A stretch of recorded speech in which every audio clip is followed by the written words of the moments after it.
नमस्कार, मैं कमलेश कबीर आपका एक बार फिर स्वागत करता हूँ इस नए एपिसोड में। इस एपिसोड में हम बात करेंगे सुप्रीम कोर्ट में जो धारा 370 थी। स्पेशली जब भी धारा 370 का नाम आता है तो हम सबको पता है कि ये जो धारा है वो जम्मू कश्मीर से जुड़ी हुई है। तो इसके ऊपर जो है वो सुप्रीम कोर्ट ने 5 सितंबर को जो है वो 16 दिन की सुनवाई के बाद में जो है अब इसके लिए जो है वो सुनवाई पूरी की और फैसला जो है वो सुरक्षित रख लिया। अब देखने वाली बात ये है कि फैसला कब आता है, वो तब आएगा जब हम देखेंगे। लेकिन इसके बीच में हुआ क्या उसको भी हम थोड़ा-सा समझ लेते हैं। आप सब लोगों को पता होगा 2018 में 5 अगस्त को जो है वो जम्मू कश्मीर से धारा 370 को हटा दिया गया था। और उसके बाद में जो है काफ़ी इसका विरोध भी हुआ था, इसके समर्थन पे भी लोग आए थे और उसके बाद में आखिर 4 साल के बाद में जो है सुप्रीम कोर्ट में एक याचिका दाखिल की और उस याचिका को जो है वो दाखिल किया उसके बाद में जो है कपिल सिब्बल, आप सब लोगों को पता होगा कांग्रेस के एक वरिष्ठ नेता थे और कांग्रेस की सरकार में जो है वो कानून मंत्री भी रहे हुए थे। तो कपिल सिब्बल जो थे वो इस केस को जो है वो सुप्रीम कोर्ट में जो है वो लड़ रहे थे 370 को जो है वो वापस से लागू करने के लिए। अब इस घटनाक्रम में अगर हम देखें तो संविधान ने जो है इसके लिए 5 जजों की जो है एक बेंच बनाई थी जिसमें खुद सीजेआई जो है डीवाई चंद्रचूड़ जो है वो खुद भी शामिल थे और इनके अलावा जो है वो संजय कौल, इसके अलावा जो है वो वी आर गवई, सूर्यकांत और जो है संजीव खन्ना, ये 5 जो जज थे इनकी जो टीम थी ये इसकी सुनवाई कर रही थी और सेंट्रल गवर्नमेंट की तरफ से, केंद्र सरकार की तरफ से जो है इसके अधिवक्ता जो थे, सीनियर जो वकील है तुषार मेहता का आपने नाम सुना होगा, हरीश साल्वे जिसको अभी हमने देखा था कि एक कंट्रोवर्सी हुई थी कि ललित मोदी जो है वो उनकी शादी की पार्टी में आए थे और जब ये वीडियो बना क्योंकि इसको एक एजेंडा बनाया गया था और उसके बाद में जो है उनका हरीश साल्वे का जो है वो खुद का एक स्टेटमेंट आया था कि 2010 में जब उनके ऊपर अनियमितताओं का केस चला तो उसमें जो है वो सुनवाई उनके जो वकील थे वो हरीश साल्वे थे, तो इसलिए जो है उनको पार्टी में इनवाइट किया गया था और काफी तरह के उन्होंने तर्क भी दिए थे, लेकिन खैर वो उसमें हम नहीं जाएंगे। वेंकट रमणी और वी वी गिरी जो है वो दूसरे और उसके साथ में जो है वो अधिवक्ता थे। अब इस सुनवाई में जो है एक अचानक से एक नया मोड़ आता है और उस मोड़ में जो है वो एक नया नाम निकल के आता है और वो है अकबर लोन। और अकबर लोन का जब इसमें किस्सा आता है तो अकबर लोन ने जो है वो सुप्रीम कोर्ट में एक याचिका भी दाखिल की थी और इन्होंने जो है वो इसको वापस से जो है वो लगाने के साथ में जो है संप्रभुता उसका भी एक मुद्दा उठाया था, लेकिन पहले हम अकबर लोन को समझते हैं। अकबर लोन जो है वो बारामूला से जो है वो नेशनल कॉन्फ्रेंस पार्टी के जो है वो अभी सांसद है। लेकिन इससे पहले जब वो जो थे और आप देखिएगा इसमें कंट्रोवर्सी कैसे निकल के आती है, आप खुद इसको समझ पाओगे कि जब वो विधानसभा के सदस्य थे, इससे सांसद से पहले तो उन्होंने जो है वो 2018 में विधानसभा जो थी असेंबली के अंदर जो है वो पाकिस्तान के जिंदाबाद के नारे लगाए थे। और अब आपको ये अच्छे से समझ में आ गया होगा जब मैंने बोला कि उन्होंने पाकिस्तान जिंदाबाद के नारे लगाए थे, तो अब आप देखिए कि उनकी वकालत जो है वो कपिल सिब्बल कर रहे हैं। अब इससे जो है वो क्या नैरेटिव सेट करना चाहते हैं ये तो वो खुद ही बता सकते हैं, लेकिन इससे देखो लोगों को मैसेज क्या जाता है। अब लोगों को मैसेज ये जाता है कि कांग्रेस पार्टी के जो एक बहुत बड़े लीडर हुआ करते थे कपिल सिब्बल, जो आजकल जो है वो समाजवादी पार्टी के एक बहुत बड़े नेता के रूप में जाने जाते हैं, वो इस केस को जो है वो सुप्रीम कोर्ट में लड़ रहे हैं और साथ में जो है अभी हम गठबंधन की जो विपक्ष की जो मीटिंग हुई थी इंडिया गठबंधन की मुंबई में, उसमें भी जो है वो कपिल सिब्बल जो है वहां पे देखे गए थे। तो विपक्ष का जो है एक चेहरा है कपिल सिब्बल और वो इस चीज को जो है वो संविधान में जो है वो रख रहे हैं कि अब 370 जो है वो गलत तरीके से हटाई गई और गलत तरीके से कैसे कैसे हटाई गई वो भी हम चीजें समझेंगे।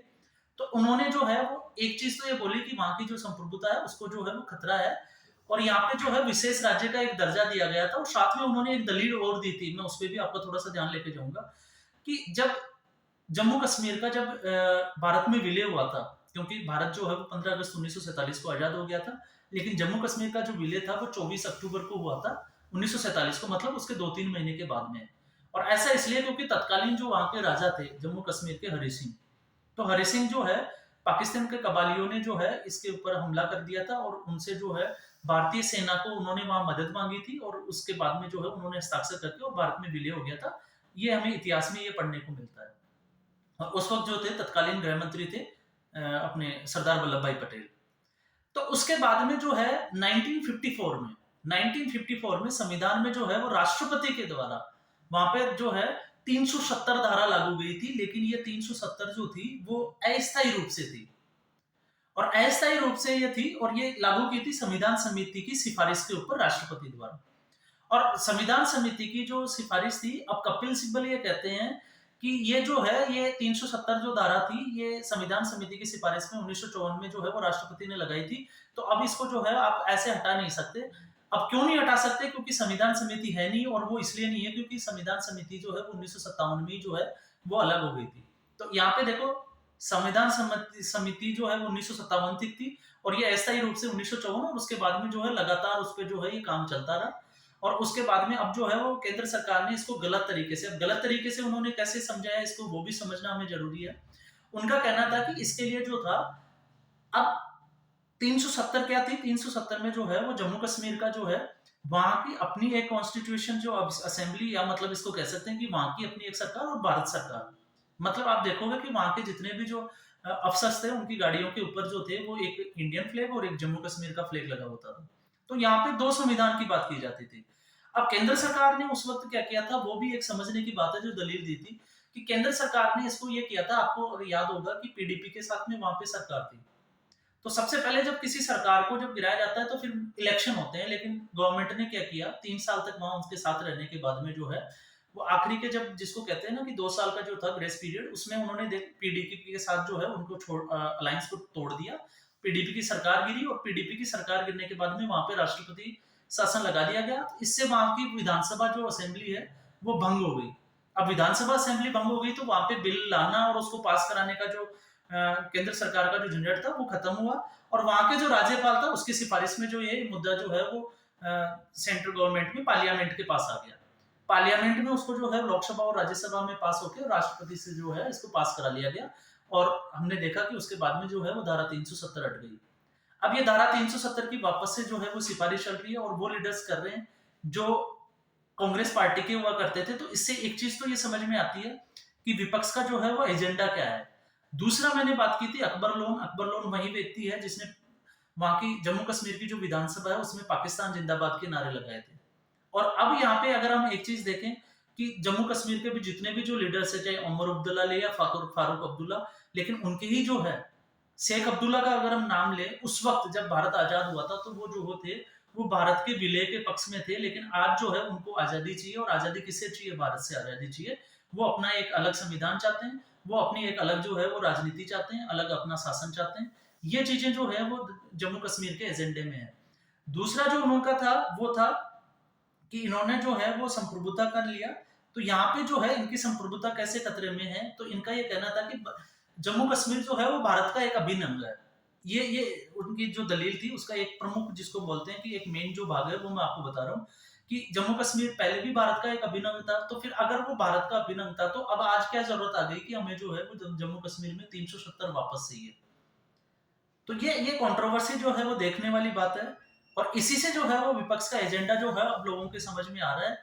और ये जो फैसला जो था डीवाई चंद्रचूड़, मैं इसके आपको मुख्य अंश जो है वो आपको बता रहा हूँ कि इसमें जो है एक बड़ा इंटरेस्टिंग जो फैक्ट आया अकबर लोन का, वो मैंने आपको सोचा कि आपको बताना चाहिए, आपको पता होना चाहिए।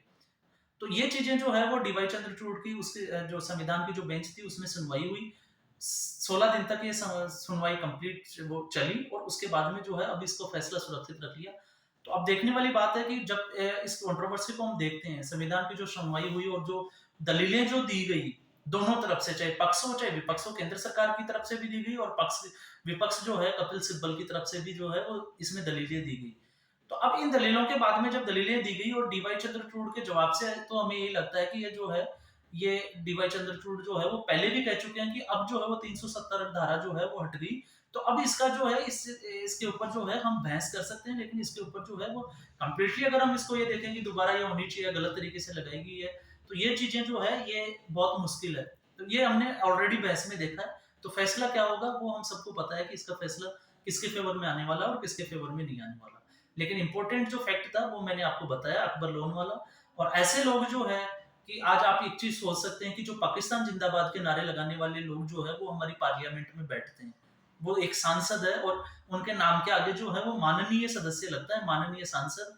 तो अब आप सोच सकते हो कि इन पार्टियों का क्या एजेंडा होगा और ऐसे सांसद जो है वो देश के लिए क्या कर सकते हैं, कितना सोच सकते हैं और किस हद तक सोच सकते हैं, ये एक सोचने वाली बात है। तो आज के एपिसोड में बस इतना ही। फिर हम एक नए मुद्दे के साथ हाजिर होंगे, तब तक के लिए धन्यवाद।